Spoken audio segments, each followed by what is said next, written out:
Welcome! On this DVD, we shall learn about the basics of chess endgames. What is a chess endgame? Endgames are positions when there are few pieces left on the board. Most of them are already exchanged. In order to win a chess game, you need to know how to checkmate, or on the other side, how to avoid it. That's what we're going to learn.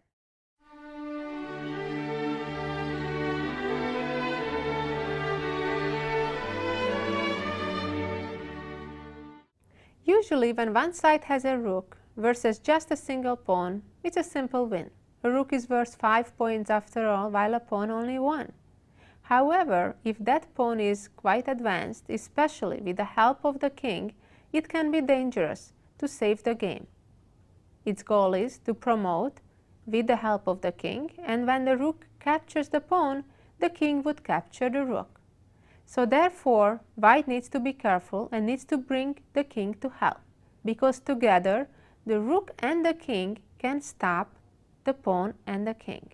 And once the pawn is stopped, the king and the rook can attack the pawn and capture it. That's what we'll see in this example. White brings the king, black advances the pawn, white brings the king comes to help, king c4, pawn advances, king c3, king e2. Now black is threatening to promote the pawn. However, it's white's turn, and white will play king c2, attacking the promotion square a second time. And now, if black still promotes the pawn, the white rook will simply capture the queen. Also, if black does not promote the pawn, for example, the king moves to e3, hanging on to that pawn on d2, white would play rook d1, attacking the pawn a second time and capturing it next move. Here the obvious move, catching the pawn by playing king f6, would be a big mistake, because white would advance the pawn, give it up. However, when black captures the pawn, it's stalemate. The game is a draw. This is another proof how accuracy is very important in the endgame. There is no second chance. The correct move here is to give a check with the rook. Now, after king h7, to play king f6, g7, king f7, and now again the promotion square is attacked enough times, and let's say after king h6, black could just play rook g8 and win the pawn. This is another very important position to remember. Not just the position, but the idea itself. When one side has two connected pass pawns, meaning two pawns next to each other, versus a rook, and the kings are far away, not playing much role in the position. Two pawns are stronger on the 6th rank, just 2 ranks away from promotion, than a rook. Even though it's black's turn in this position, black cannot save the game. You can try to figure it out on a chessboard, but no matter what, the 2 pawns will win. One of them will promote, and black can only capture it so that the other pawn will recapture and a new queen will be born. For example, black can delay the end by giving a few checks, but not save the game. That would only help white by chasing the king, helping the pawns. But even without black giving all these checks, for example, black would try to attack one of the pawns. White could simply push the other pawn, and then either the rook would capture the pawn when the f-pawn promotes, and queen versus rook is a win, as we shall see later. Or if after f7, now black is running after the other pawn, trying to catch it, white would push the e-pawn now, and again one of the 2 pawns will promote.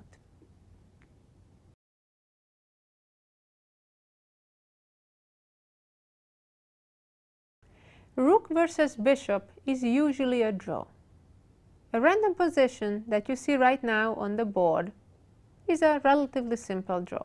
All you have to watch out for not to lose your bishop.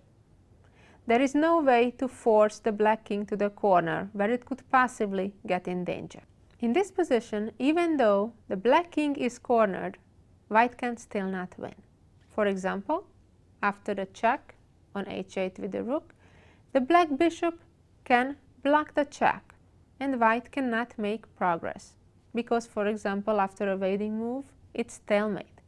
Or after another rook move, the bishop just moves away again, and when check comes, the bishop comes back to block the check.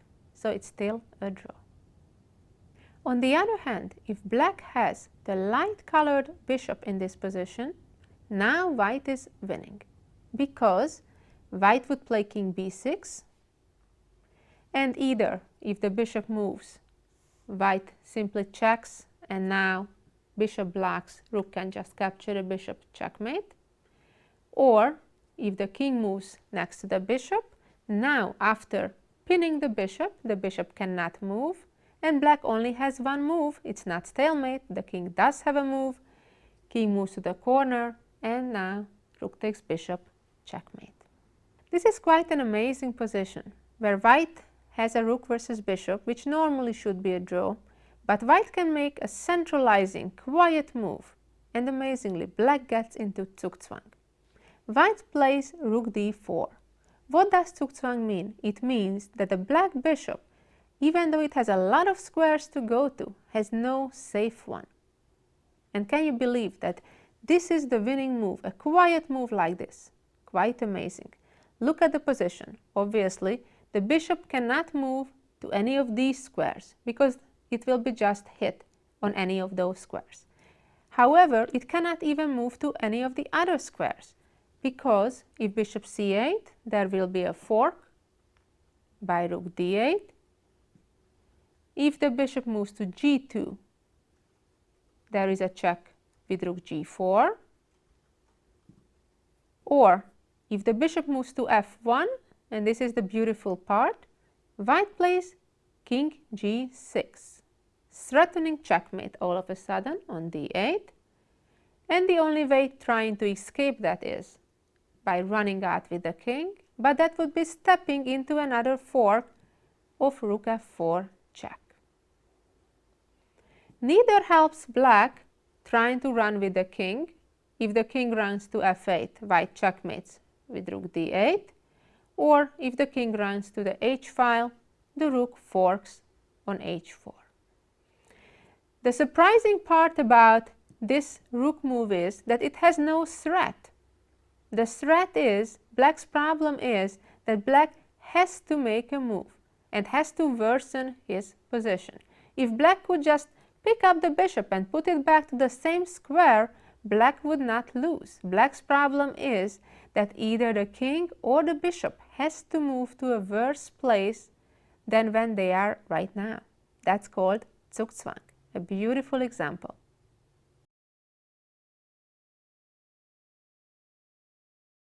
Rook versus knight usually is also a draw. Black can only get in danger if the king is forced to the edge of the board, or the king and the knight are separated on the totally other side of the board and the knight could be trapped. Those are the two things black needs to watch out for.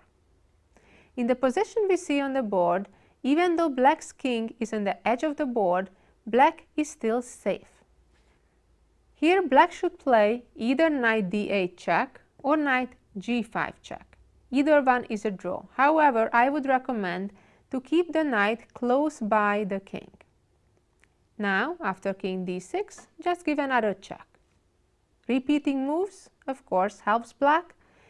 That's repetition of moves, draw. So white needs to try to look for some other idea. Let's say king back to d5, and now black can just go back and forth, and black is safe. Of course, if black gets the opportunity, black should try to get out from the edge of the board. But for now, the rook is cutting the 7th rank, so the king cannot. However, if the rook would, let's say, move away, we are more than happy to get towards the center with the king. In this example, black is kind of cornered, and that's the problem. Interestingly, the winning move is a evading move, such as rook g2 or g3 or even g4. Just like the other example we saw, rook versus bishop, again black is in Zugzwang. That's what happens. If the king moves this way, obviously the knight just falls. If the king moves to the corner, king moves to f7. And now white is threatening to checkmate, and the knight can only move to an attacked square. How about the knight checking? Doesn't that help? Well, not quite. After knight check, white plays king f6, discover check, king needs to move out, and then king f7. And now the black knight either goes away, and then white just checkmates from this side, or the knight moves to h7 when the rook comes down and checkmates from g8. We're back to rook against pawn. Oh no, just kidding. It's just a typical example that happens quite often actually. That in this position, if black promotes the pawn to a queen, they get checkmated right away by, let's say, rook c1. That's why in this position, commonly black would promote the pawn to a knight. That almost gives drawing chances. However, because the knight is cornered, after king f3, the knight will be lost right away and still does not save the game, because either after knight g3, king just takes, knight f2, rook just takes, and the only other move would be king to f1. That would allow rook c1 checkmate.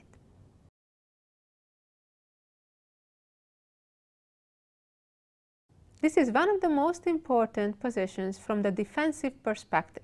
Black is ahead, black has an extra pawn. And here is how white should save the game. Bringing the rook back to h3, cutting black's king off from the third rank. Now, if black wants to make progress, black would want to push the pawn ahead. Now, black's threat is to come with the king and then try to checkmate. That's why after the pawn advances to d3, white now should move right back to the 8th rank to be ready after king c3 to start checking from behind. Check and check, and now white can choose to keep checking or just attack the pawn from the side or behind. That's how white saves the game. Similarly to the last position, now with opposite colors, black would here play rook to the 6th rank, waiting until white pushes the pawn to f6 and then right away run back. And now after king g6, start checking from behind and making a draw.